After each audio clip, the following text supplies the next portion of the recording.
Tá gravando. Bom dia, pessoal, vocês que estão assistindo aí no canal. A gente estava fazendo umas lives todas terças e quintas, mas por alguns problemas técnicos, a gente vai fazer agora programas gravados, até fazer um upgrade aqui.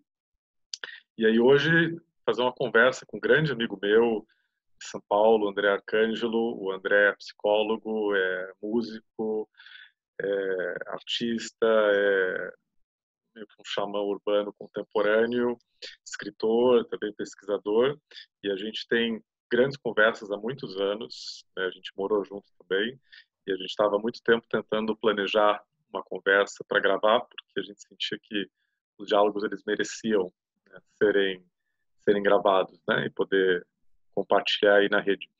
Então isso vai ser o primeiro, talvez seja uma série de alguns podcasts. A gente está planejando se a gente faz algo no espiritualidade em meio ao colapso, ou despertar em meio a tudo isso que está acontecendo. Então, para vocês que estão aí na pandemia, espero que vocês gostem aí. Então, André, bom te encontrar aí, meu, de novo. Pô, Dani, para mim é uma alegria inenarrável, uma honra sempre, né, poder manter esse vínculo que a gente tem, né? Essa troca sempre muito profícua, né? Que a gente tem aí há mais de década. E como eu estava lhe dizendo outro dia, né? Conforme o tempo passa e eu fico relembrando, né? Isso é um sinal, né? É um indicador interessante para a gente saber se a gente está ficando velho, né? Se a gente está envelhecendo, né? A frequência com que revisitamos as nossas memórias, né? Ela vai aumentando progressivamente. Isso quer dizer que você está ficando velho, meu caro, né? E eu me flagro nesse movimento e eu acho esse movimento muito legal, né? De um resgate dos bons do passado de uma maneira assim construtiva, né, da tua história e partir da tua história para se entender, né, para entender o Sim, presente. exato. É se realimentar das tuas raízes, das tuas origens, das tuas histórias, né? Manter a tua história viva e se algo está vivo, ele se atualiza, né? É não deixar a tua história, as tuas memórias morrerem. É mantê-las vivas, revisitando-as e mantendo essa uma troca, né? Essa dinâmica de uma troca criativa e expansiva. E eu estava lembrando das nossas conversas outro dia, lavando louça e tal, fazendo trabalho de cozinha, né? E aí eu resolvi te mandar um episódio de um podcast, inclusive, que eu estava ouvindo e tal. Falei, lembrei dos nossos papos e tal, né? E a gente começou a falar sobre uma série de coisas. E aí, como é próprio, né, da dinâmica das nossas conversas,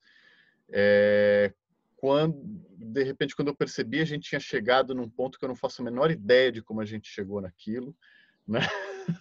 Eu não sei como que a gente chegou naquela ideia, mas que eu acho que tinha a ver com essa coisa, esse processo, né, dessa travessia de quando a gente se conheceu, de quando a gente iniciou a nossa amizade. A gente era muito jovem, tal, foi época de faculdade, né? E aí passou um tempão e hoje a gente já não somos mais tão jovens, Não, os anos né? passaram. Os anos passaram, né? Trouxeram algumas percepções valiosas, né? Eu acredito tanto para mim quanto para você, e que possibilitam a atualização dessas experiências, dessas memórias, né? E eu tenho Com achado certeza. isso incrível. Eu tenho curtido muito envelhecer, né? Embora eu me considere relativamente jovem ainda, mas já não tão jovem, né? Mas eu tenho curtido muito esse processo. A gente revisita as memórias e você, de alguma maneira, entende o significado do que você viveu numa nova iteração, né? E aí, talvez quando você tiver 70, 80 anos, você vai realmente entender tudo aquilo que você viveu, né? Que, enquanto você está vivendo, você não liga os pontos, né? Só liga de trás para frente. Exato, exato. Muito interessante isso. E a gente estava, para puxar um fio do que a gente estava conversando antes, agora, que a gente estava Uhum. tentando estabelecer a pauta, estava falando dos Imperdoáveis. Você reassistiu o filme e aí eu te cortei só para contar para vocês como é que estava aqui. A gente estava tentando decidir. Aí te cortei e aí você ia começar a falar sobre os Imperdoáveis, que é um filme que eu adoro também, fazer uma conexão com tudo isso que a gente estava conversando. Bom, primeiro, para situar o pessoal que está assistindo, né? Talvez nem todo mundo conheça. Os Imperdoáveis é um dos maiores clássicos do Clint Eastwood, que, na minha opinião, é um dos maiores diretores e atores também de todos os tempos, né? E o Eastwood, ele tem uma característica que, revendo Os Imperdoáveis, que quando eu vi a primeira vez, eu era muito jovem, eu não tinha ainda condições pessoais de compreender, de acessar o filme de uma forma mais profunda, né? E eu revi outro dia, eu fiquei assim em choque, que aí eu me dei conta, eu falei, cara, que filmaço, né? E o ponto foi o seguinte, a percepção que eu tive é que o Clint Eastwood, que ele está muito ligado no imaginário popular à figura do, até de certa forma, do machão, Uhum. né? Que na verdade, de certa forma, é o homem clássico, Eu né? tirou as palavras da minha boca. Que é o tough guy, né? Só que o Clint Eastwood ele realiza uma alquimia rara, né? Que é a seguinte: mostrar, expor esse homem clássico, né? Que é um cara durão, sim, né? Mas de uma forma que expõe as suas fragilidades, né? E assim, a alquimia que ele realiza, trocando em linhas gerais, é mostrar que você não precisa ser um brucutu tosco para ser macho e você não precisa ser gay para ser sensível. Claro que homem tough guys também podem ser sensíveis e gera uma Isso, combinação até mais, uma integração mais profunda, né? E no filme no exatamente, filme ele é um homem ferido, né? Ele tem um trauma, exato, ele, isso. ele Ele mora perdeu a com as mulher de forma trágica e aí ele cria os filhos sozinhos e ele luta com aquilo porque ele não sabe muito bem como educar crianças, duas crianças, um menino e uma menina. E isso é muito simbólico. Não é um menino ou dois meninos ou uma menina, é um menino e uma menina. Ou que seja, você ele tem é um aí uma... rancheiro, ele tem uns porcos, né? Ele tem, Isso, exatamente. eu tô lembrando. E quando Morgan Freeman, né, já vou tentar não dar spoiler aqui para quem não conhece o filme, quando Morgan Freeman vai visitá-lo, né, ele está ali lidando com os porcos, você se lembra? Lembro. No começo do filme, Isso.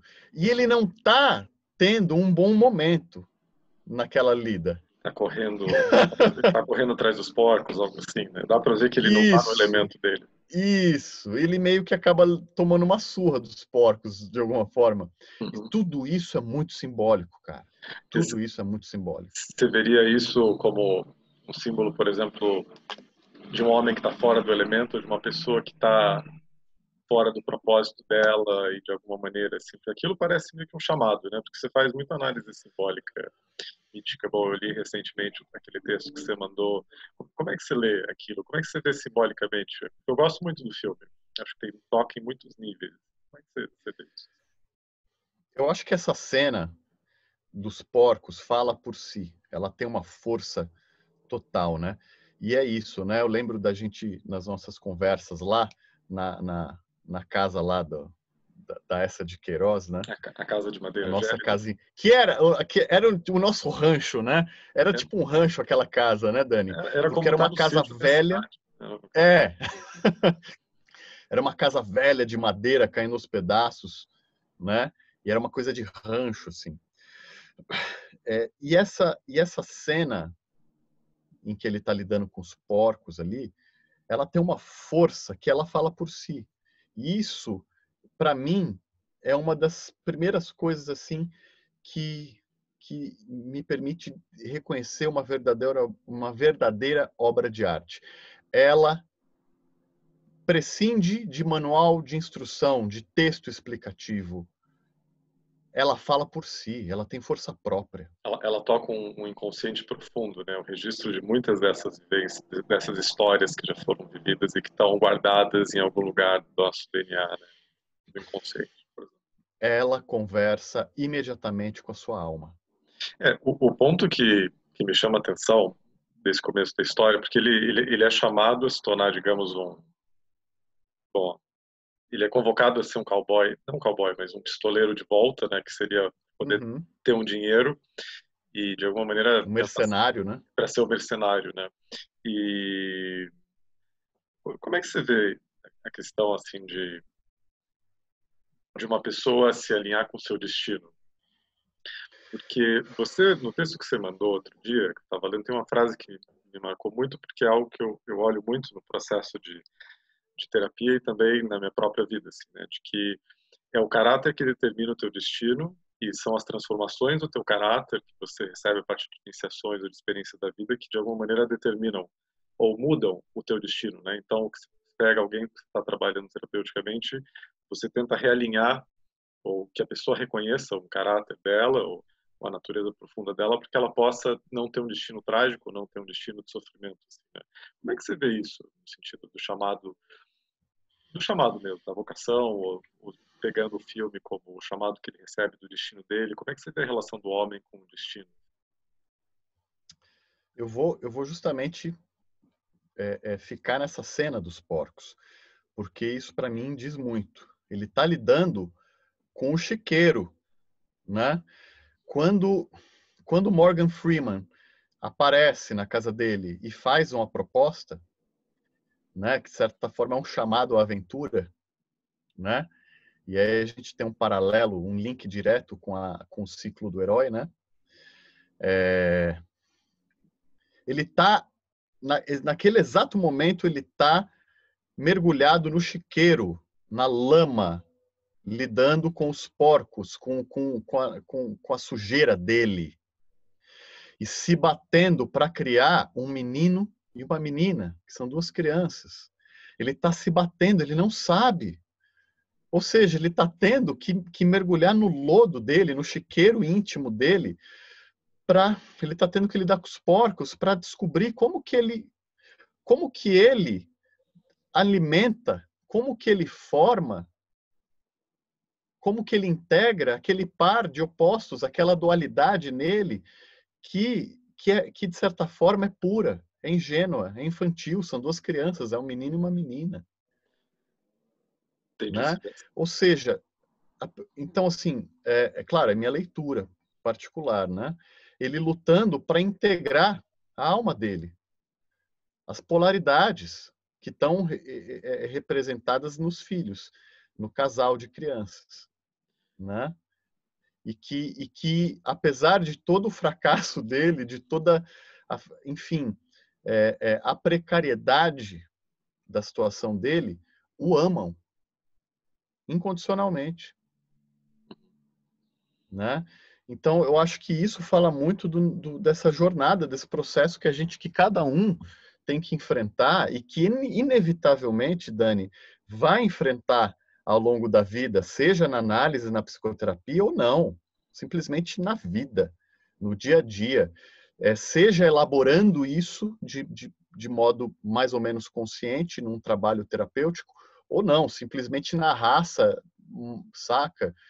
Tomando o touro pelos chifres e como a maioria das pessoas tem que fazer, como a maioria das pessoas acaba fazendo. E você sente que essa dificuldade intensa que muitas pessoas, a maior parte das pessoas enfrenta para se encontrar, para se entender, você sente que isso é uma característica da nossa cultura contemporânea por ela estar muito, por ela promover falsos valores ou valores distorcidos? Ou você vê isso como algo mais que transcende a nossa época? Ou os dois? Como é que você vê isso? Ambos, mas eu vejo que tem uma dinâmica, uma dialética, né? Uma oscilação entre um aspecto e outro que eu sinto que isso varia de uma época para outra, de uma geração para outra, ou seja, de um ethos de uma determinada época para outra, né? Entendo. E Pode. Não, não fala. eu coloco isso porque eu penso, uma coisa que me surpreende depois de ter passado alguns anos, e que eu vejo ainda, né? Eu vejo por que que é tão difícil crescer na nossa cultura? Por que que é tão difícil para as pessoas entenderem os seus desejos, entenderem o que elas querem, estarem próximas dos seus sentimentos? Por que que é tão difícil? Tem algo que parece pouco intuitivo no processo, né? Como se a gente, na nossa educação, a gente tirasse tudo das crianças e a gente aliena elas delas mesmas, e aí depois, quando você está com 20, 30 anos, você percebe que você não se conhece, que está representando um personagem, e aí de alguma maneira isso colapsa, que talvez seja o isqueiro, a merda que você colocou, Uhum, e aí você tenta se reencontrar. É, como é que você vê isso? No nível da nossa cultura e talvez no nível arquetípico das jornadas uhum, da jornada do herói em outras culturas, inclusive as culturas indígenas, né? Tem algo que transcende a nossa cultura, mas tem algo que me parece um uhum, pouco errado assim, na cultura de hoje. uhum. Dificulta excessivamente. Sim, sim. E isso, com essa pergunta, você me lança de volta, que foi para o nosso ponto inicial, na conversa que a gente teve dias atrás, né? Essa coisa de revisitar as nossas memórias, o nosso passado, né? E isso me lembra uma pergunta que eu fiz para o meu pai, muitos anos atrás, quando eu perguntei para ele, eu falei assim, pai, por que que o senhor saiu lá do sertão da Bahia, quando o senhor era jovem, e veio para São Paulo? O que te moveu? Que ele foi o primeiro da nossa família a sair, né, do sertão baiano e vir para Megalópole, né, perseguindo um sonho, uma miragem, né? E aí ele fala assim: primeiro, eu nunca saí da Bahia. Eu fui expulso de lá pelo capitalismo. Pelo capitalismo que ele disse assim, muitos anos depois eu pude compreender isso, né? Mas o capitalismo que empurrou goela abaixo um sonho coletivo, portanto a gente está falando de um mito, né? Impôs um mito artificial, né? De que o futuro da civilização, do progresso, estava na cidade grande. E arrancou o homem e a mulher, os homens e as mulheres, do seu solo ancestral, das suas memórias, das suas raízes. É como você arrancar uma árvore da terra. O que vai acontecer? Ela não vai ter mais condições de resistir às tempestades, às intempéries, ela vai cair, ela vai morrer. Então, você disse que isso que aconteceu com teu pai, você colocaria como o mito, a falsa ou a mentira que é imposta para a maior parte das pessoas estruturalmente, sistemicamente, e que coloca todo mundo assim numa falsa jornada para perseguir coisas que não refletem a verdadeira vocação, o verdadeiro chamado das pessoas. É assim que eu interpretaria isso é assim que você coloca isso. Perfeito. Eu acho que a gente pode traduzir tudo isso que você nomeou agora é, em um termo, em uma expressão, que eu vejo que as pessoas não entendem, elas precisam entender isso é crucial para a nossa sobrevivência enquanto espécie nos tempos que a gente está atravessando. Engenharia social. É um termo forte, um termo bom e E eu, forte. e, eu, e eu ampliaria esse termo para engenharia psicossocial, né? Que tem a ver com o que o Foucault chama de biopolítica, de biopoder, e que deu origem, né, ao que alguns filósofos, alguns pensadores contemporâneos denominam como necropolítica.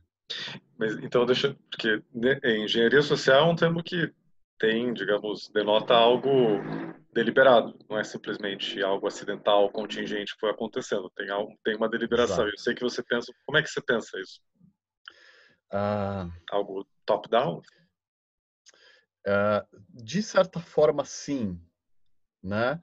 É assim, Dani, a gente que acompanha, que estuda por conta própria, né? Mesmo que não seja um assunto do nosso campo de atuação profissional diretamente, e eu creio que deveria ser de alguma forma, né? A gente acompanha geopolítica, economia, né? A gente se interessa por isso e a gente, né? Vai atrás de informação, acompanhando especialistas, né? Cientistas sociais, jornalistas, que, enfim, fazem esse trabalho de organizar essa informação e tornar isso acessível de alguma forma para quem não é da área, né, do campo. E a gente vai fazendo as nossas ligações, né, as nossas análises. E sim, né, é, e quem está de alguma forma familiarizado com essas disciplinas sabe que o nosso planeta, o nosso mundo, a vida no nosso planeta é controlada, né, por um seleto grupo de corporações, de organizações, de instituições transnacionais ou multinacionais, né, que através da sua agenda econômica, industrial, né, estabelece um roteiro para todo e impõe isso para todo o planeta, né, dizendo como as pessoas vão trabalhar, como elas vão ganhar o pão, quais serão as profissões e funções desejadas pela indústria, pela sociedade, pelas empresas. Então, assim, olha, o que você deve estudar, o que você deve, em que direção você deve seguir para conquistar algum lugar ao sol, para ser alguém. Quem nunca ouviu isso? Ah, meu filho, você tem que ser alguém na vida. E Ah, não, né? E só concluindo isso, tá. né? Eu ouvi isso quando a minha primeira opção lá atrás, na pré-adolescência, foi ser músico. Eu ouvi isso da minha família. Não, mas olha, você precisa ser alguém na vida, né? Então, assim, eu acabei seguindo isso de uma forma ou de outra, mas não profissionalmente, né? Porque me foi colocado isso de que, ah, não, olha, isso aí vai ser difícil você conseguir ser alguém dessa forma, né? Então tudo isso não veio dos meus pais. Tem toda uma cadeia de comando da qual eles também fazem parte. E eles sofreram o impacto, a influência, né? Eles receberam isso, eles ouviram isso de alguma forma em algum momento também dos seus pais, e os meus avós também ouviram isso de alguma forma, e assim a gente segue, a gente pode seguir retroativamente nessa cadeia até nós chegarmos à matriz dessa ideologia, desse pensamento ou desse mito. E você colocaria essa matriz como... Eu penso essa matriz como um desenvolvimento da mente humana que se desdobrou ao longo de muitos séculos e que a gente ainda não entende e que permitiu que a gente construísse ou inventasse uma realidade, um sistema com um conhecimento muito parcial do que a gente estava fazendo.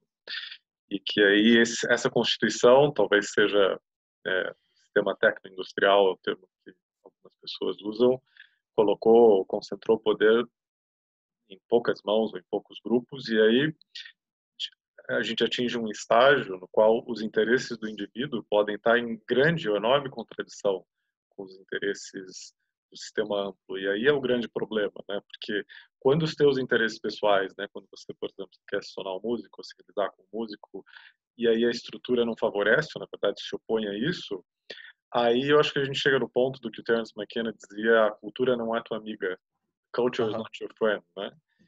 E aí perfeito. eu acho que entra o papel de analistas ou de terapeutas genuínos, que é que é, validar os indivíduos em distinção ao sistema, que é o que surpreendentemente não acontece, na minha opinião, o suficiente, que a maior parte da psiquiatria ou da psicologia ou até dos intelectuais, que na minha opinião grande parte dos Uhum. intelectuais estão, tirando algumas exceções, estão alinhados com isso, tendem a não validar os indivíduos dentro desse processo, né? Como é que você vê isso dentro desse drama todo? Ah, O conflito entre o indivíduo e o sistema e os caminhos possíveis, né, dos indivíduos. perfeito. É, o nosso ofício, né, de terapeuta, de psicólogo, psicanalista, o que seja, ele é, a propósito, mais uma vez, quero manifestar aqui publicamente, feliz dia do psicólogo para você, Dani, né, Feliz que a Dia gente do está Psicólogo. gravando isso aqui hoje no dia do psicólogo, né, Para você também, para todos os psicólogos que estiverem ouvindo. para Psicanalistas todos os também, todo mundo. nossos, todos os, todos os psicopompos, né, o Todos que os que é um psicólogos. psicopompo? O que que é um psicopompo? Isso tem a ver com o que eu quero falar. O que que é um psicopompo, né? Na mitologia grega? É um condutor de almas, né? É aquele que conduz as almas na travessia entre os mundos, entre o mundo dos vivos, entre o mundo dos mortos, né? E nos mitos de todos os povos, nós temos a representação desse arquétipo, né? Se a gente pegar na mitologia iorubá, que é um dos mitos, é uma das mitologias, é um dos sistemas mitológicos matriciais da nossa cultura brasileira, né? Nós temos a figura de Exu, que ele é um psicopompo, né? Que ele é análogo a Hermes, do mito grego, a Mercúrio, né? Que é o Hermes romano, que tem também uma relação com Caronte, também da mitologia grega, né? Que é o barqueiro,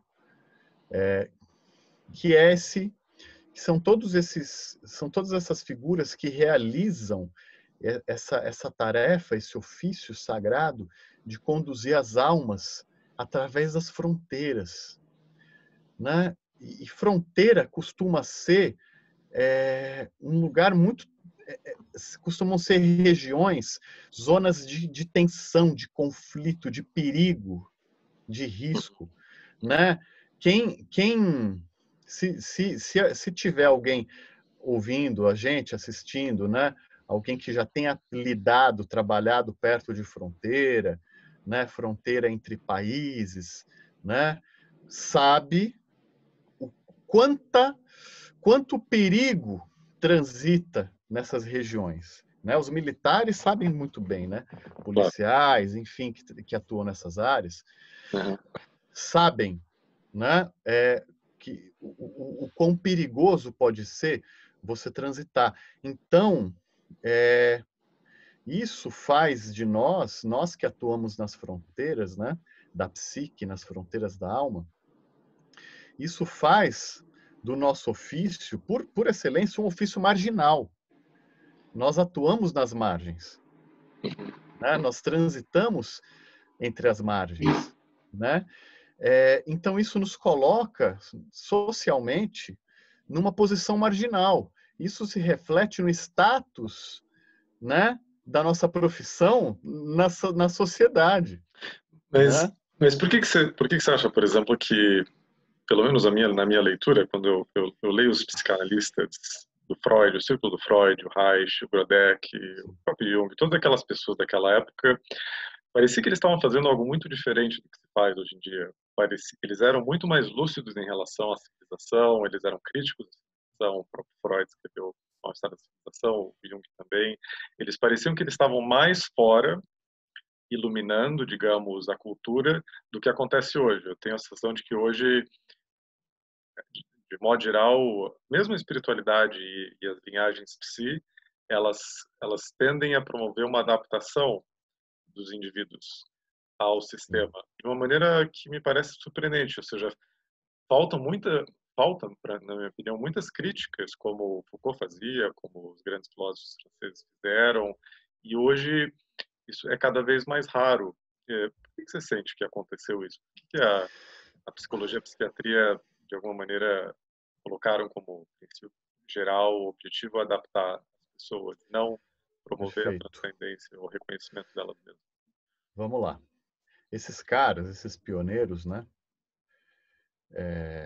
todos esses caras, Freud, Jung, Reich, Grodeck, Ferenczi, né? E aqui no Brasil, a gente pode citar a doutora Nise da Silveira, gigante, né? Todas essas pessoas, exatamente, o Roberto Freire, né? Eles foram bandeirantes da alma no Ocidente. Eles foram desbravadores. E eles assumiram essa marginalidade. Todos eles foram execrados pelos seus pares no seu tempo, foram excomungados, foram marginalizados, porque eles assumiram esse lugar de marginais. Que seria, digamos, a posição do outsider, né? A posição do outsider, que o Colin Wilson explana de forma magistral. Por que, meu querido Daniel, você sabe muito bem disso, meu amigo, que para você conhecer a alma em sua totalidade, o que é uma tarefa utópica, mas a gente acredita e a gente empreende e a gente se lança nessa missão kamikaze, né, de mergulhar na alma. Você, para fazer isso, você não pode ter prurido, você não pode ter nojinho civilizatório, entendeu? O nojinho de quem só habita a high society, o mainstream. Aí não, eu não entro em favela, entendeu? Eu não como PF de 10 reais em boteco, entendeu? Eu não como churrasco grego no Largo Paissandu. Não pode ter isso, porra! Entendeu? Você não pode ter medo, nojo de entrar no chiqueiro como o Clint Eastwood nos Imperdoáveis e de conhecer a tua sujeira, porra, os teus porcos. Isso é se tornar íntegro, integral, integrado, inteiro. Você não pode fazer isso. Se você só fica transitando, entendeu, entre Jardim Europa e Alto de Pinheiros, você nunca vai integrar a tua sombra. Que de alguma maneira é um pouco o que aconteceu com a psicanálise, né? A psicanálise que se elitizou, que aconteceu com a psicanálise, com a psicologia analítica, com todas essas grandes escolas que atingiram que se consolidaram na forma de sociedades internacionais e tal, e se cristalizaram. Isso foi, de certa forma, um modo de galgar uma posição de maior prestígio na sociedade, de sair um pouco da marginalidade, só que com isso podem ter... O que pode ter acontecido, né? Um recalcamento da sombra. Um recalcamento da sombra, entende? Porque a gente sabe como que Freud, né, ele foi execrado pela medicina da época. Ele não era um acadêmico convencional. Ele não era um acadêmico. Ele era rejeitado, entende? Né? Eu sempre digo que Freud hoje ele seria execrado pela IPA, pela Sociedade Internacional de Psicanálise. Ele seria marginalizado pela própria sociedade, pelos próprios psicanalistas de hoje. Assim como talvez Jung seria execrado pela Sociedade Internacional de Psicologia Analítica, todas essas são instituições extremamente burguesas, comedoras de caviar, entendeu? Que tem nojo de pobre, entendeu? Que gente que não anda de ônibus, que não pega ônibus, que tem nojo, entendeu? Então, e aí, isso tem uma interface com o que a gente falou anteriormente do biopoder, da biopolítica, da medicina, que a medicina, enquanto instituição, ela tem muito mais força e poder político na sociedade do que a psicologia. Muito mais. No Brasil, então? Muito mais. No Brasil e no mundo. Mas no Brasil é uma coisa abissal, essa distância. Entendeu? Então, assim, o psicólogo, principalmente o psicólogo brasileiro, que também tem um complexo de vira-lata, assim como o brasileiro de modo geral, né? para ser reconhecido como um profissional competente, né? Também para ter sua competência reconhecida, talvez tenha feito muitas concessões à medicina, né? Como dizia minha avó, né? Quem abaixa demais mostra o rego, mostra o cofre. Então, abaixa, cuidado, cuidado, entendeu? Mas aí o que me parece Então, o que parece que acontece é que quando quando uma cultura é colonizada, né? Bom, o Frantz Fanon fez a melhor análise sobre a sim, psicologia dos colonizados, mas maravilhoso, quando uma cultura é necessário. colonizada, é como se, bom, e o Brasil tem um complexo de inferioridade, um complexo de vira-lata importante, é como se nada do que a gente faz tem, tem força de origem, nada do que a gente faz revela a nossa própria visão, o nosso modo de ver, nossas próprias palavras, é como se a gente tivesse vestindo uma roupa que não encaixa, não cabe muito bem. E eu tenho muito essa sensação, né, do campo científico, especificamente de saúde mental no Brasil, né, com algumas exceções, né, de que existiria o potencial de poder desenvolver teorias novas e contribuições novas que fossem genuinamente brasileiras, e que não simplesmente reproduzissem, né, um modo de pensar internacional anglo-saxão que especialmente no campo da saúde mental não reflete, digamos, uma riqueza transcultural, por exemplo, né? Sim. Como é que você vê isso? Como é que você vê? Porque você transita assim por meio de, bom, você mandou o teu projeto de candomblé, você trafega assim por ambientes culturais brasileiros diferentes. O que você acha que seria uma contribuição única nossa? Primeiro, né? Isso que do começo da tua fala, né? É, nós, do modo geral, perdemos muito contato com a nossa sombra, com as nossas raízes, né? Nós lançamos nossas raízes às sombras, né? Para as trevas, né? Tudo isso está aqui no nosso no nosso fundo de quintal psíquico. A gente precisa olhar para esse fundo de quintal, entendeu? A gente precisa tirar essas coisas do fundo do quintal. Uma coisa que me incomoda muito, embora você saiba, né, a gente morou junto e tal, você sabe, né, que o quanto eu sou aficionado por mitologia clássica, mitologia greco-romana, e outras mitologias, mitologia egípcia, mitologia suméria, mitologia hebraica, né, Shilomo? Né? A gente Sei, não podemos negar nossas raízes, né? com certeza. Também, né?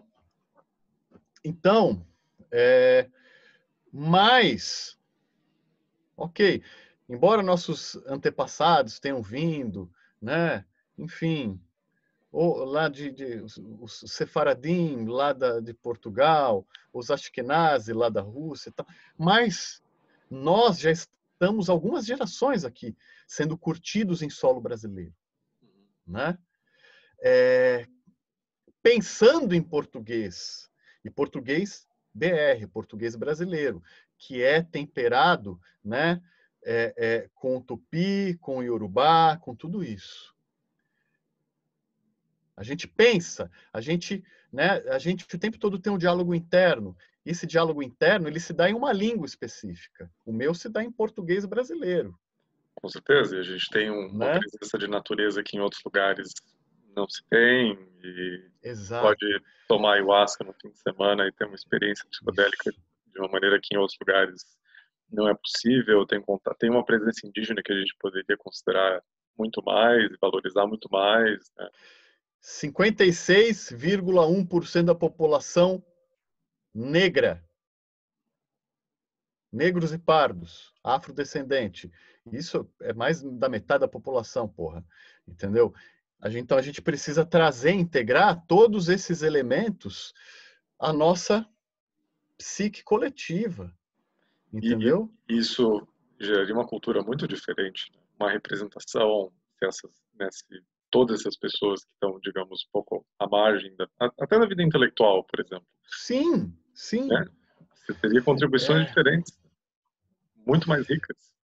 é, Por exemplo, eu acho que falando aqui do nosso campo de expertise, né, a psicologia, o campo psi brasileiro, a gente precisa começar a falar um pouquinho menos. Eu não estou falando abandonar, é somar. Eu não estou falando em abandonar uma coisa em troca de outra. Não, é adicionar, né?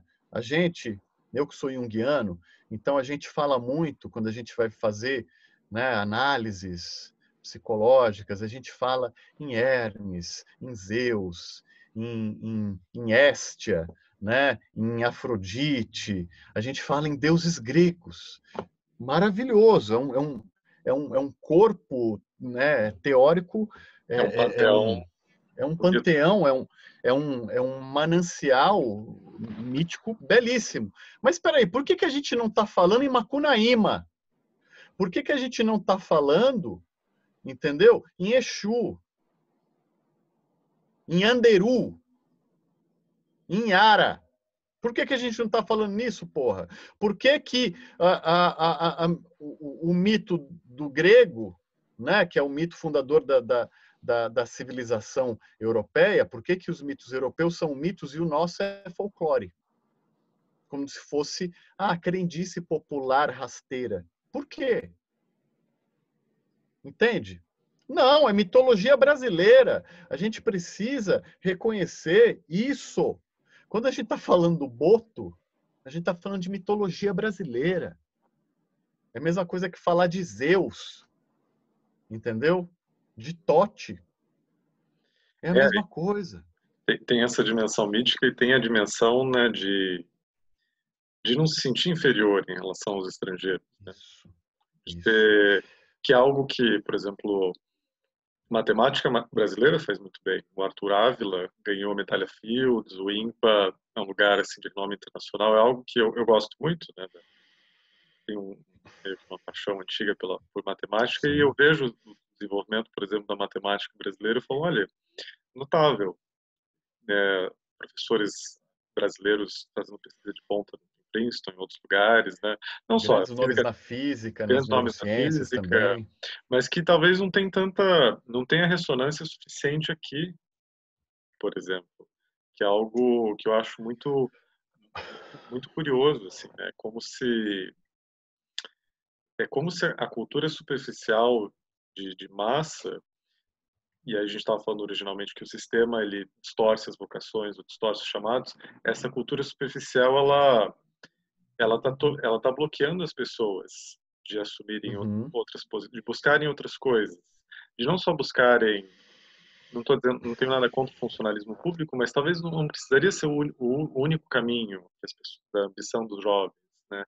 Sim, De sim. mais empreendedorismo, mais intelectuais, mais artistas, né? Que têm muito potencial artista, mas talvez não precisariam sofrer tanto para ganhar vida, por exemplo, né? Isso.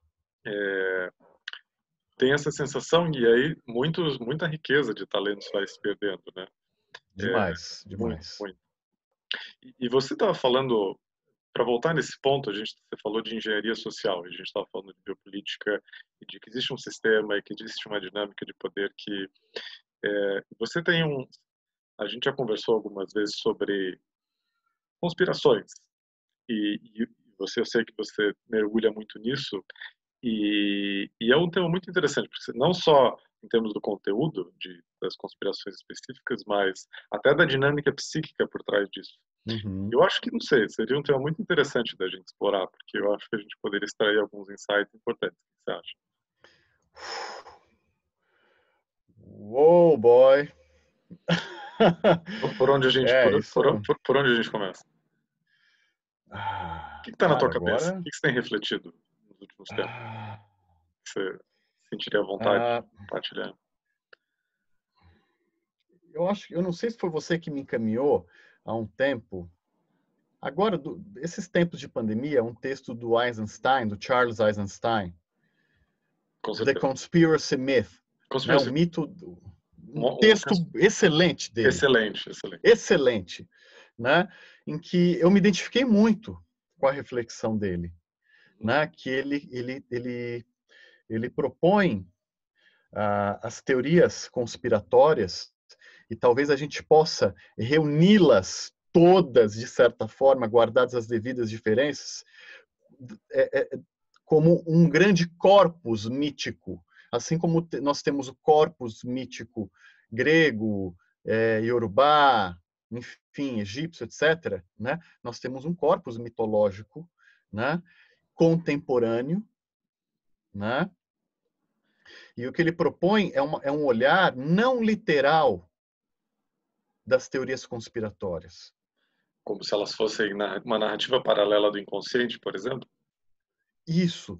Ou seja, e eu gosto muito disso, porque quando eu li esse texto do Eisenstein, veio ao encontro de algo que eu já estava buscando aqui formular, e ele me ajudou a construir esse pensamento, que é o seguinte: nós precisamos ouvir essas teorias conspiratórias do mesmo modo que Freud ouviu aquelas histéricas no final do século XIX, no início do século XX, do mesmo modo que Jung ouviu os seus pacientes psicóticos. Que o Ou Lang ouviu seja, os psicóticos, né, as suas narrativas, o conteúdo, né? exato. Você não é uma escuta literal que você deve fazer, mas é uma escuta simbólica, porque esse discurso conspiratório, ele é sintomático Ou da seja, nossa cultura.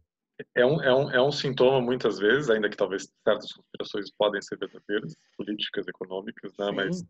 Mas é um sintoma de um mal-estar coletivo, em nível mental, em nível do inconsciente. Isso é um sintoma coletivo. Perfeito. E o texto do Eisenstein é importante, a gente, né, é como se, à medida que a narrativa mainstream ela fica mais rígida, mais restritiva e mais repressiva, parece que o efeito é intensificar, né, a desconfiança que as massas, que grande parte da população tem do mainstream e começa até a proliferar, né? A gente estava conversando sobre o QAnon outro dia, por exemplo. O que Sim, você, sim. você pensa do... Que tá uma verdadeira febre nos Estados Unidos, Uma cara. febre, tem É uma políticos agora coisa, abraçando o é uma QAnon. verdadeira pandemia psíquica nos Estados Unidos, o QAnon. O que Né? você pensa? Cara, Eu acho que, sabe que eu acho que eles são os Sons of Jacob, fazendo uma referência para Handmaid's Tale. Eu acho que eles vão ser os Sons of Jacob, né, nos Estados Unidos.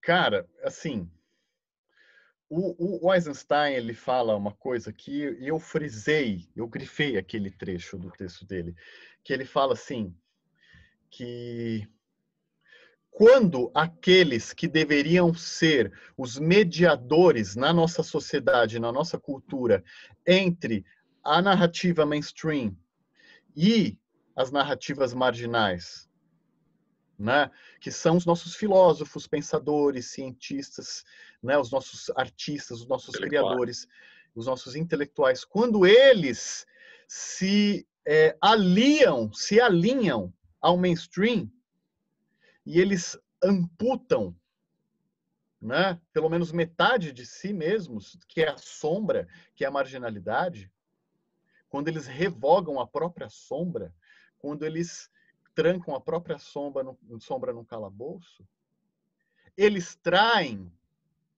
não apenas as próprias sombras individuais, mas eles traem a própria sombra coletiva.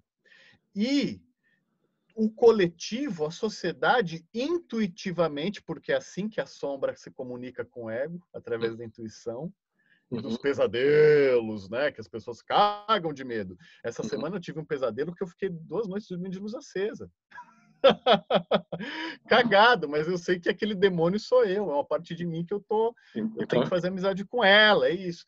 Então, que Então, as conspirações são um pesadelo coletivo, de alguma maneira. pesadelo coletivo. E aí o que acontece? Intuitivamente as pessoas começam a, a, a, a sentir essa traição, a identificar essa traição. Quem já foi traído de alguma forma sabe que antes da confirmação concreta, da prova concreta, vem a intuição. Ou seja, a sombra, o inconsciente, ele se antecipa às evidências concretas.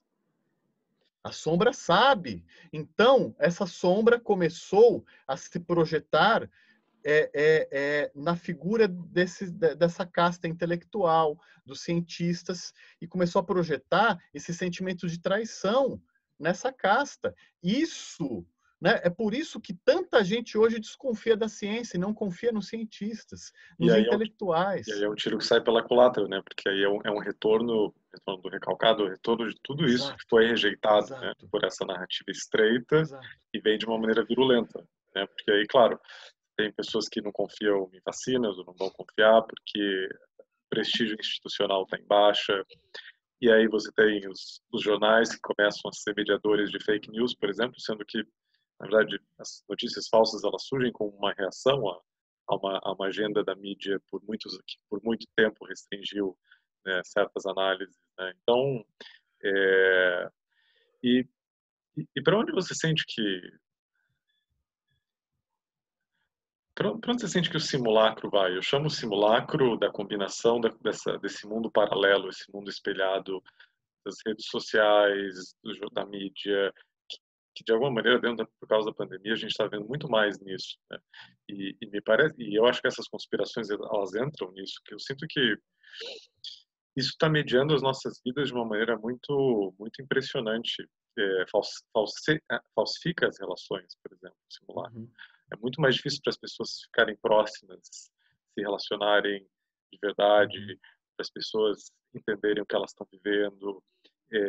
Isso assumiu o centro das nossas vidas de uma maneira muito muito dramática. E parece que à medida que o colapso do meio ambiente, o colapso social vai se intensificando, que essa virtualização da vida vai se expandindo para e passo, né? Como é que você vê isso em relação? Porque a gente vê, bom, as conspirações como um sintoma, as pessoas começando a somar, bom, tem milícias nos Estados Unidos, aqui acho que essa tendência vai se reproduzir também, você começa a ter grupos, polarizações Uhum. extremas. O que você sente que é o destino da simulação, ou do simulacro, que é, digamos, a projeção mental coletiva? Ah, eu vejo que, inevitavelmente, isso está caminhando por um colapso, né? Um colapso do simulacro, né? Portanto, a gente está falando de um colapso psicológico coletivo, né? Uma crise, né? Um surto psicótico coletivo. E a gente já está vivendo isso, É né? como, é como se o programa, as ruínas, na medida que o programa vai ruindo, o programa compartilhado, assim, isso começa a dar pau, digamos, Vamos na lá, vida dos indivíduos. É isso. vamos lá. É, é, é, Isso. Eu vou ilustrar com a seguinte imagem isso. A cultura mainstream, a narrativa mainstream, né? É, que é isso, a cultura dos meios de comunicação de massa, das grandes instituições, né, das grandes agências controladoras do, do, do, do comportamento das massas, né? Elas acabaram criando uma rolha, um tampão entre a nossa vida consciente e a nossa vida subterrânea, a nossa vida inconsciente. Que é o Um que está verdadeiro, realmente acontecendo. um verdadeiro muro de Berlim, uma verdadeira muralha da China, entendeu? Um muro de Berlim psíquico montando. Isso. Alienando o sujeito coletivo contemporâneo, né, da sua própria alma, da sua própria origem, da sua própria história, das suas próprias referências, da sua ancestralidade, dos seus mitos ancestrais, Do do seu sentido da vida. passado, do sentido da vida, do seu solo psíquico, certo? E isso criou um mundo superficial, onde as pessoas vivem na superfície, entendeu? Elas vivem de meme e fast food, entendeu? Elas vivem de meme, Tinder e fast food, Mas entendeu? talvez, Meme, fast food, fast fuck, é tudo, é superficial. mas talvez isso acontece por algo que eu estava refletindo outro dia, que é algo muito real, assim, de que as pessoas comuns, a gente mesmo, tem muito Uhum. pouco poder para efetivamente fazer alguma coisa. Pouco poder, Errado. você não concorda? Nós cremos que nós temos muito pouco poder. Isso é a fucking engenharia social. Eles nos programaram para a gente pensar assim, Dani, para a gente acreditar nisso. This is fucking bullshit, buddy. Você não... Bom, então eu quero... Nós temos o poder, porra. O povo. Mas eles querem a gente... Eles nos querem divididos. Mas você disse entendeu? que existe, Brancos digamos, contra negros, héteros contra gays, homens contra mulheres, adultos contra crianças, entendeu? Abuso, pedofilia. Eles querem nos dividir, porque a máxima norteadora dessa agenda é dividir para dominar. Isso é Maquiavel, caralho. Você sabe, você conhece. Entendeu? É isso. Entendeu? É a fragmentação completa da sociedade que se reflete na fragmentação da psique individual, a dissociação, é disso que eu estou falando, esse muro de Berlim entre a dimensão consciente e a dimensão inconsciente, porque essa integração é mais poderosa que a bomba H.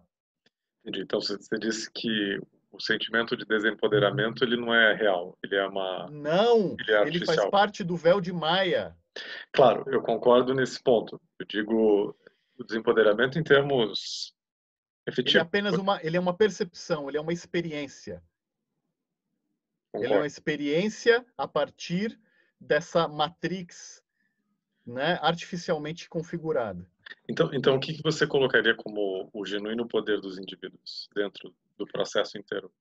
Onde é que você coloca o poder pessoal, o poder individual? Qual que é a raiz do poder genuíno?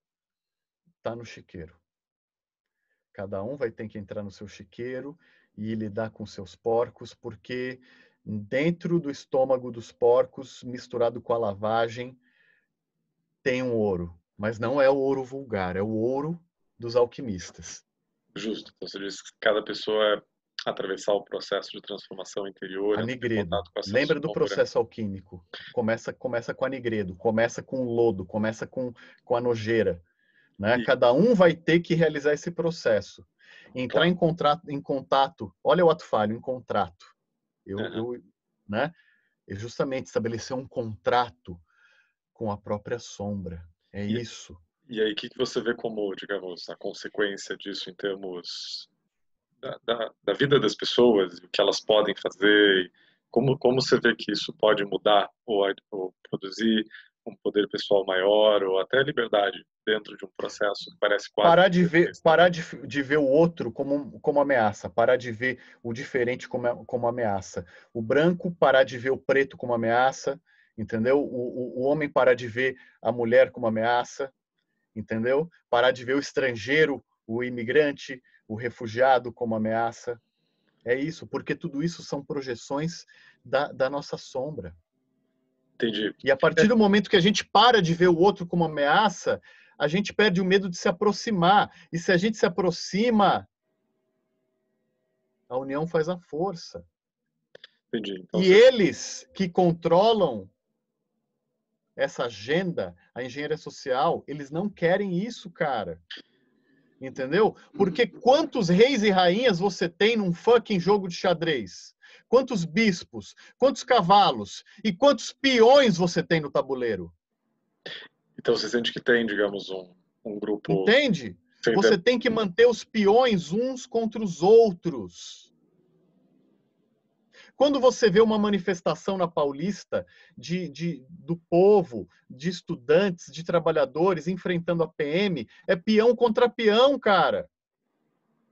Mas a PM, eles não sabem que eles são peões também. Porque se eles despertarem para isso, eles vão passar para o lado do povo, cara. Aí a casa caiu, meu irmão. Entendi. Mas e aí, onde é que você coloca...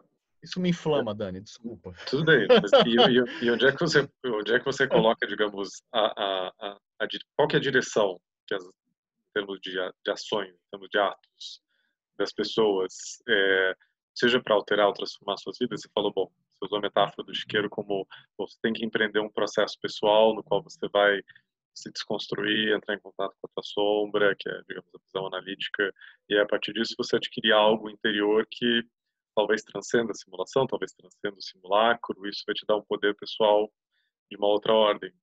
interpreto mais ou menos assim, é mais ou menos isso. Sim. E aí, como é que você vê... Porque quando eu falava da questão do desempoderamento, eu pensava no nível, pelo menos aparente, político, econômico, educacional, né, que talvez explica porque que as pessoas colocam a atenção delas em frivolidades, né? Porque se você não pode... Distração. Isso, É, isso, distração. isso, isso é uma estratégia do jogo. Distrair as pessoas do que realmente importa. A velha estratégia do boi de piranha. Entendi. Não, eu Só, entendi. E aí, como é que, para onde você vê que é um caminho? Você vê em termos de como é que você visualiza quais são as consequências dessa transformação psicológica, vamos dizer assim, do despertar em termos individuais e também coletivos? Para onde a coisa está indo, se a gente pudesse articular um caminho de uma esperança possível dentro de uma estrutura impessoal, que talvez tenha alguns uhum, controladores ou alguns articuladores centrais que podem uhum. estar promovendo uma engenharia social, por exemplo, que parece a visão que você coloca. Para onde você acha que a coisa pode ir? O que efetivamente as pessoas podem fazer, além da parte Ah, psicológica? eu vejo que a partir do momento em que as pessoas consigam ir gradativamente perdendo o medo do diferente, do outro, né? E passando, perdendo o medo de conhecer, de ir até aquilo que é desconhecido e que a partir daí passa a se tornar conhecido, e o estabelecimento de uma relação amistosa, amigável, de uma intimidade, da criação de um laço entre os diferentes, entre tudo isso que eu já enumerei, né? Preto e branco, gay, hétero, homem, mulher, etc e tal, né? Essa união, a gente vai pouco a pouco quebrando essa cultura extremamente individualista em que a gente vive, Que aí a gente né? está desempoderado. Isso, cada um no seu quadradinho, né? E isso irá possibilitar um estabelecimento, né? Ou melhor, o restabelecimento, porque era assim no tempo dos nossos avós e bisavós, né? Até na infância dos nossos pais era assim, né? Onde um vizinho criava galinha, o outro plantava milho e tomate, e aí eles trocavam, ô, compadre, não sei o quê, ó, eu te dou uma galinha, você me dá aí um tanto de batata e milho, ô, beleza. Ô, eu estou precisando de uma xícara de farinha para fazer um pão aqui, depois eu te dou um pão. Ah, tô. Você está entendendo? Uhum. As trocas. O sentimento Isso de é comunidade, de pertencimento. comunidade. Comunidade. Isso que se perdeu, esse liame, esse elo, entendeu? E a partir do momento em que as pessoas forem perdendo o medo do outro, do estranho, do estrangeiro, do Talvez diferente, está muito instalado na maior parte de nós. espontaneamente esse senso de comunidade ele vai começar se, a, a, a se reinserir na sociedade. Entendeu? E as pessoas vão voltar a perceber, a sentir que elas podem colaborar ao invés de competir.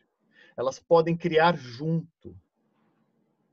Entendeu? Eu concordo. O que eu vejo é como é que a gente pode articular isso com o que eu chamaria o efeito nocivo das redes sociais de amplificarem as diferenças, polarizarem as pessoas, colocarem as pessoas competindo excessivamente em termos de imagem umas com as outras, que eu vejo que as redes estão dessocializando as pessoas, ou seja, indo para a direção Sim, oposta sim. disso que você coloca, que é restabelecer laços, formar vínculos efetivos, e aí refazer o espírito comunitário e, a partir disso, ganhar um poder de poder viver outras coisas.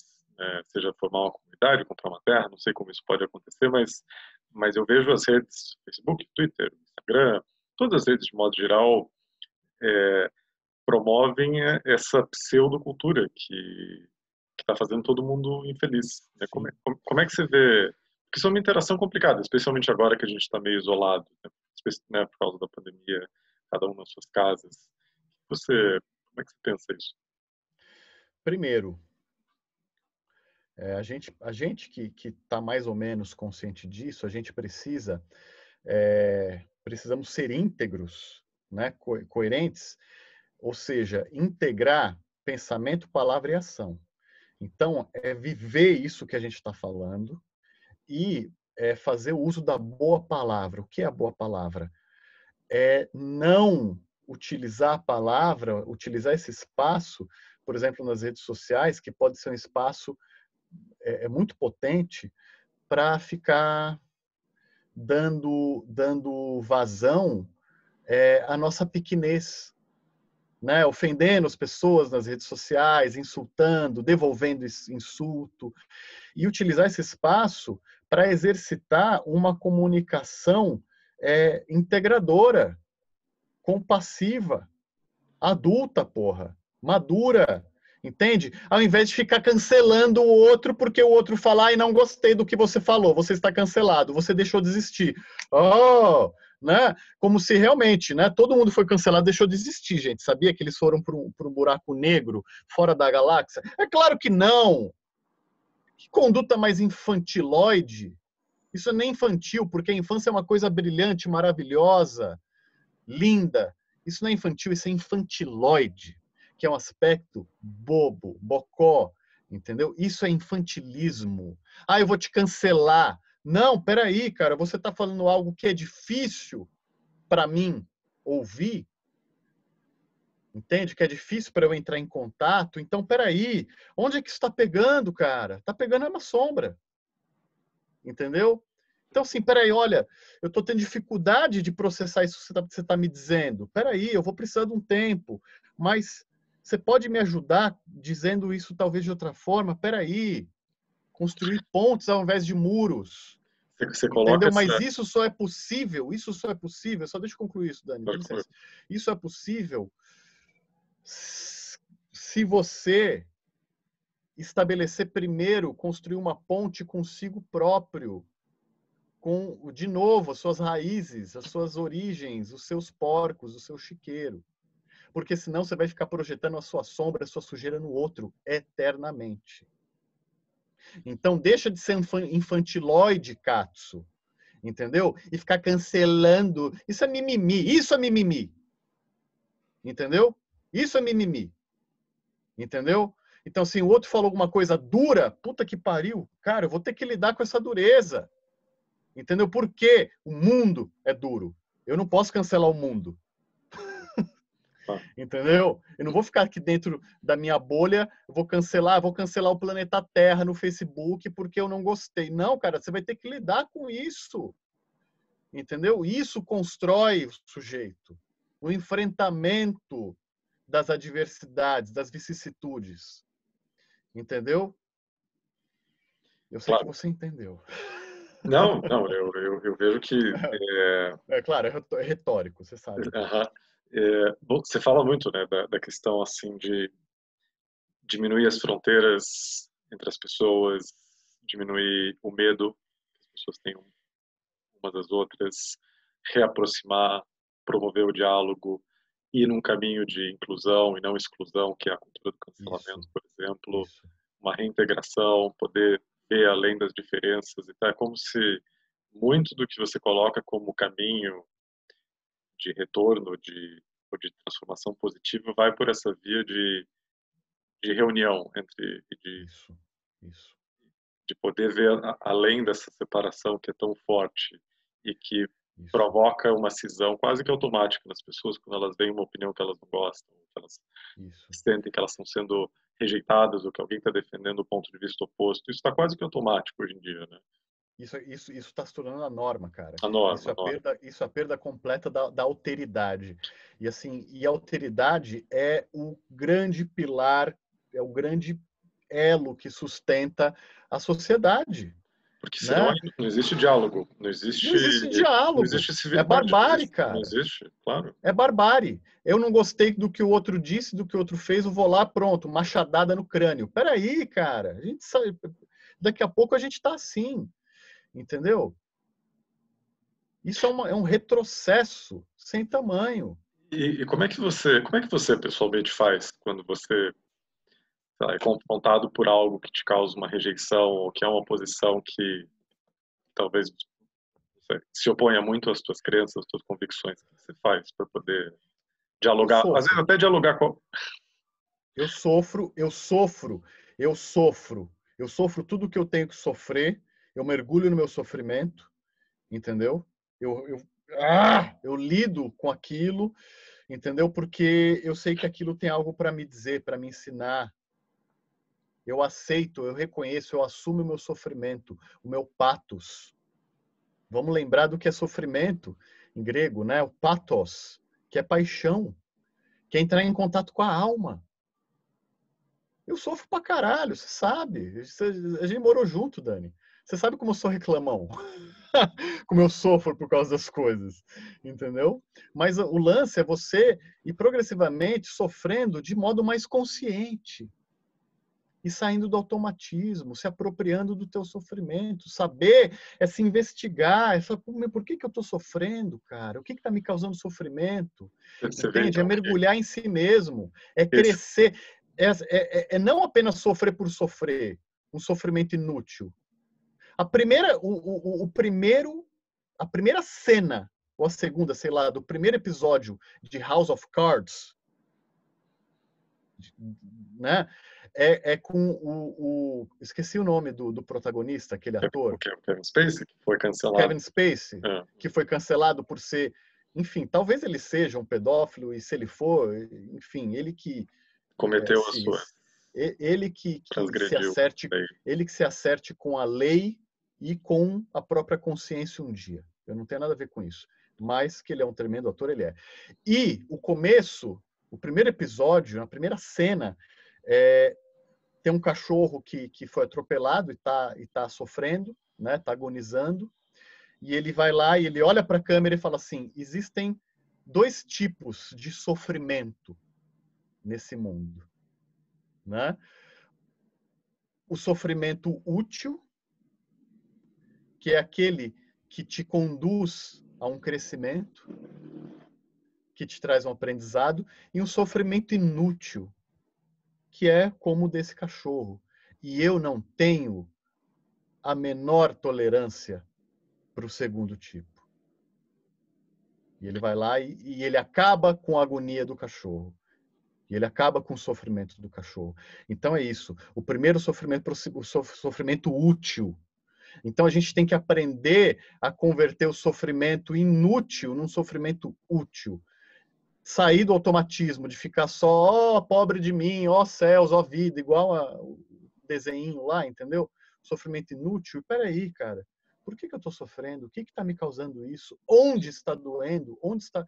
Você entende? Um sofrimento construtivo que expande a capacidade de compaixão, de empatia, de alteridade, até que te coloca em contato com a condição humana mesmo, né? Te universaliza. Isso, Enquanto isso. as pessoas estão completamente presas aos seus pontos de vista, estritamente pessoais, aí você não encontra a condição humana, você não está em contato com a vida como um todo, com a vida com V maiúsculo, né? Tá todo mundo habitando universos privados. Aí você vê o outro, aí claro, existe a separação, existe o medo, aí não tem diálogo, não existe civilidade, aí o sofrimento ele é projetado de maneira automática. Né? Não existe esse sofrimento consciente que pode ser transmutado, que te permite expandir suas fronteiras, né? Perfeito, perfeito. Isso. Né? O sofrimento bem, é o sofrimento assumido. É isso, é o sofrimento. Cara, Viktor Frankl, ele se apropriou do seu sofrimento, Numa situação extrema. né? Isso, Em Busca de Sentido, ele fala, não é isso, Dani, o ponto central, o core do livro, da narrativa, é esse, você se apropriar do teu sofrimento, você transformar o teu sofrimento numa vivência potencializadora, expansora da tua alma, do teu ser, das tuas capacidades criativas, Que construtivas. talvez te leve ou leve uma pessoa, em última análise, a uma compreensão búdica, né, de que Exato, existe algo estrutural na experiência do sofrimento. exato. Ele é intrínseco à existência de uma maneira que talvez a gente não consegue ainda conceber. Então, tá todo mundo preso a isso. Enquanto a gente está projetando o sofrimento né, nos inúmeros inimigos da vida, aí você não consegue reconhecer isso. Talvez só com múltiplos fracassos, à medida que você vai envelhecendo, você percebe, peraí, tem algo que não diz respeito só a mim. Não diz respeito só à minha pessoa, às minhas limitações. Tem algo que está inscrito na própria natureza da existência e que isso transcende a todos nós, né? Aí eu acho que aí Exato. é a consciência máxima. Isso, e aí a gente está saindo do pessoal em direção ao arquetípico, percebe? Transpessoal. Isso, ao transpessoal, exatamente. E é nesse ponto que só assim que a gente pode estabelecer uma comunhão com o outro, né? Em última análise, uma comunhão universal, né? Só a partir Com o outro daí a com O gente pode... maiúsculo, né? Isso, exato. Só a partir daí a gente pode conceber como possível, né, uma coletividade, fraterna, sabe? Um mundo regido por uma outra ética, por outros valores. Relacionado com isso e do que a gente está falando, que a gente foi para um outro plano, qual que é a tua concepção metafísica? Como é que você vê o universo, a realidade? Qual que é a tua visão metafísica, ou talvez até teológica? Eu sei que é uma pergunta que pode ir longe, mas como é que você... É, Ah, eu acredito com base não em leituras apenas, em crenças, mas nas minhas experiências, né? Eu já tive algumas experiências que muitas pessoas poderiam, né, dizer que eu estava alucinando, que eu sou louco, que eu psicotizei. Podem experiências pensar espirituais. e exato, podem pensar o que quiser, né? Desde experiências a partir de substâncias enteogênicas, né, como a ayahuasca, a psilocibina, até sem o uso de qualquer substância, né, como transes induzidos por rituais religiosos, né, rituais sagrados, e que nos permitem uma experiência de consciência expandida, né? Claro. Então, com base em tudo isso, mais os meus estudos, né? Em que pé que eu me encontro hoje? Essa existência individual aqui, né? André, Daniel, etc e tal, é uma espécie de holograma. É uma projeção holográfica de uma matriz, né? Que a matriz que os cabalistas chamam de Ein Sof, né? Ah, Outro nome para Deus. exato, né? Que os Yorubá chamam de Olorum, que é Deus, a grande fonte primordial, né? A grande matriz consciencial, a grande consciência atemporal, né? Da qual nós somos fagulhas, fragmentos parciais, né? É, então, assim, nós somos fragmentos dessa consciência. As nossas existências individuais são fragmentos dessa consciência.